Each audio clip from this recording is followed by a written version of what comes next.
isa katuparan po yung event na ito sa ating si Friends of the Library.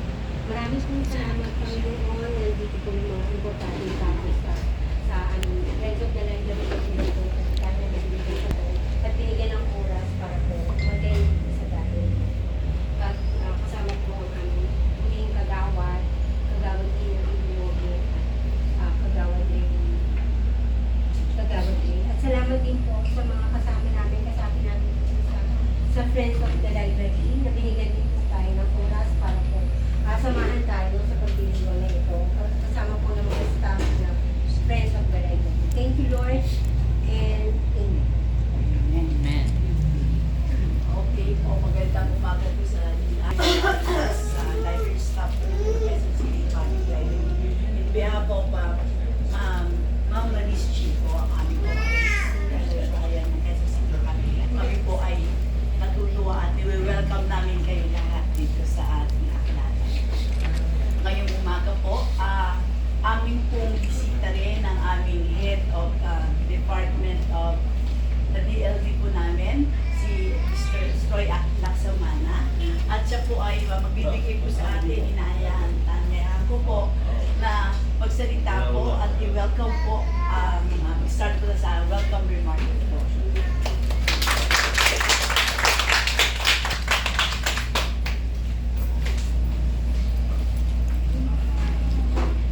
So magandang umaga sa ating lahat. Okay. Magandang umaga po Kapitana Rangilin, Kagawad Lin, at sa mga bumubuo po ng Friends of the Library. Nakikita ko po, isa pa lang ang lalaki na pangalihan ko na. Ha?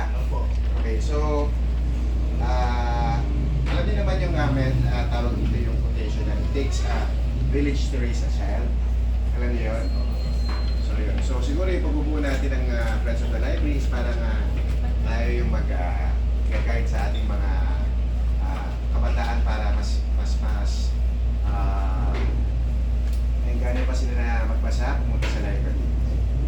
Sa Project 7 Library, naniniwala kami na ang pagmamahal sa bata, ng bata sa pagbabasa ay lumalago sa tulong ng isang komunidad. Okay? Sa mga magulang, sa mga guro, sa mga ating mga council, SK Council, yan. At syempre sa ating Friends of the Library. Alam ko dati meron ng Friends of the Library dito eh. Si Kapo ang president. So, matagal na, di ba? Siguro, mga ilang taon na kaya? Mga 10, 20 years? Mga 20 siguro po. Yan. So, na para dibubuhay natin to, no? Dibubuhay natin.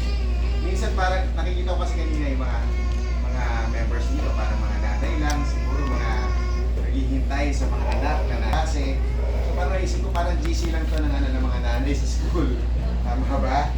Okay? O isang grupo ng mga nanay na pwede rin na magkakapareho ng hilig. Di ba? Kasi alam ko meron dito tumatambay din ng mga parents din. Di ba? So, na merong parehong hilig, o kaya nagkagantungan, may nagtutulungan, at nag-share ng mga ideas. Ganito rin siguro pakiramdam ng mga miyembro ng Friends of the Library. Excited kami sa mga proyekto na mabubuo ninyo para sa mga bata at sa community. Sa tulong din nating mga opisyal, di ba dito, di ba? Kasi importante ang bawat ambag ninyo, kayo at ang mga nasa community. So, sa Quezon City Public Library, then ay lahat ay pantay-pantay at welcome. At salamat din niya parang siguro ito isang testament din na welcome lahat dito. Kasi yung initiative pa ng Friends of the Library, saan nagsimula? Ang sinabi ko pa kay Kap na ganyan. Kaya po sabi ko, buhay namin. Ay parang sama-sama nating buuin ang isang komunidad na nagmamalasakit sa pagbabasa at sa kinabakasan ng ating mga bata. Yun lang po aking mensahe at magandang umaga.